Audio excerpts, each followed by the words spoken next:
Thousands of anti-globalization protesters are demanding world leaders in Hamburg get out of town. Some of them fought with police last night and again this morning, injuring dozens of officers. First Lady Melania Trump cannot leave her hotel this morning because of the demonstrations. Margaret Brennan is also in Hamburg watching these protests. Margaret, good morning to you.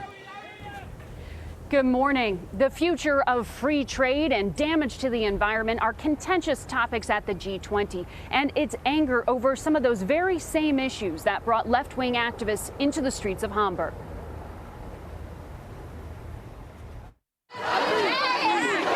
German authorities tried to prevent protesters from disrupting the G20 summit as it got underway this morning.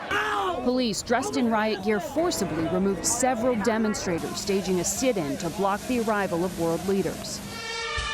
Emergency crews rushed to put out several cars that were set on fire as plumes of black smoke filled the city's skyline.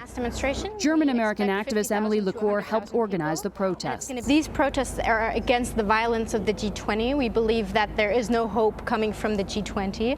We want the American people to know that Donald Trump has no friends here, and that when Donald Trump comes to Germany for his first visit to Germany, there will be a massive opposition.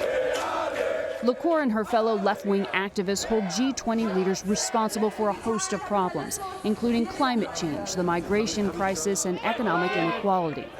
Their blockades caused mayhem Thursday as police used water cannons and tear gas to break up the crowds. The clashes at times turned violent as demonstrators set fires and lobbed projectiles. German authorities reported injuries to more than 100 officers and more than a dozen protesters.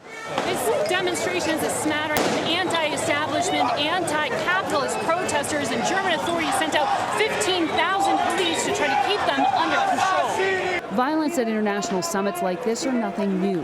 Police used force to break up protests during this year's G7 summit in Sicily and during the G20 in Toronto. The activists we spoke with consider their disruptions a success, and they expect thousands of protesters on the streets tomorrow when President Trump and other world leaders depart. Nora? All right, Margaret Brennan there in Hamburg. Thank you so much.